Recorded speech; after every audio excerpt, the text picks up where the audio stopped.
కూట్లరాయి తీయనోడు పోయి ఎట్లరాయి తీస్తా అన్నాడు అన్నట్టు హైదరాబాద్లో ఉన్న మురికిని సాపు చేయకుండా మోర్లు మంచిగా చేపియకుండా మూసీ నది మీద వరుడు ఏంది అంటున్నాడు కేంద్ర మంత్రి కిషన్ రెడ్డి సారు. మోర్లు మంచిగా తీయించుడు కూడా తెలియని ముఖ్యమంత్రి తెలంగాణ రాష్ట్రాన్ని ఏలుతున్నాడా అంటే ఇనుండ్రి మీరే. కిషన్ రెడ్డి సారు చెప్పుండ్రిగా. రివర్లో కలుస్తున్నటువంటి డ్రైనేజీ పైపులంతా కూడా తీసుకుపోవడానికి ఏ రకమైనటువంటి కార్యాచరణ మీ దగ్గర ఉంది? ముందా పని పరిష్కారం చేయండి. ఇల్లు కూల్చడం తొందర ఎందుకు? భాగ్యనగరంలో ఎల్లుతున్న మురికి నీళ్లు మొత్తం సీదా పోయి మూసీ నదిలా కలుస్తాయి. ఆ గలీజు నీళ్లు మంచిగా బారుకుంటా పోయేదందుకు పట్టణంలో ఒక్క మోరి నాలా చక్కగా లేదు. ముందుగాల మురికి నీళ్లు మంచిగా పోయేదందుకు ఎగురం చెయ్యండ్రి. ఇండ్లు కూలగొట్టుడు మీద పెట్టిన కాయసుల సగం శ్రద్ధ మోర్లు సాపు చేయించుడు మీద పెట్టి 1,50,000 కోట్లు ఖర్చు పెడతాం అంటుండ్రు కదా. అందుకే 75,000 కోట్లు డ్రైనేజీ కోసం ఖర్చు పెట్టుండ్రి అన్నాడు.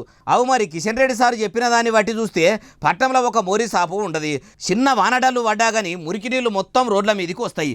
గలీజు వాసన.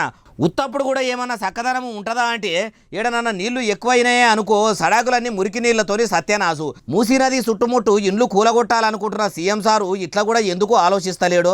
అవుగాని కిషన్ రెడ్డి సారు మీరు కూడా కేంద్ర మంత్రి కదా, ముఖ్యమంత్రి సారు సాపు చేయని ఈ మురికిని మీరు సాపు చేసి మోర్లు మంచిగా తీయించి కంపు వాసన కొడుతున్న సిటీల కమ్మటి వాసనలు గుబాలింపులు వచ్చేటట్టు చేయకపోయినరు. అట్లా చేయ శాత కాదు కానీ ఇట్లా మాటలతోని పొద్దుపోవుడు తెలుస్తుందా అంటుర్రు ఈ ముచ్చటిన్నోళ్ళు.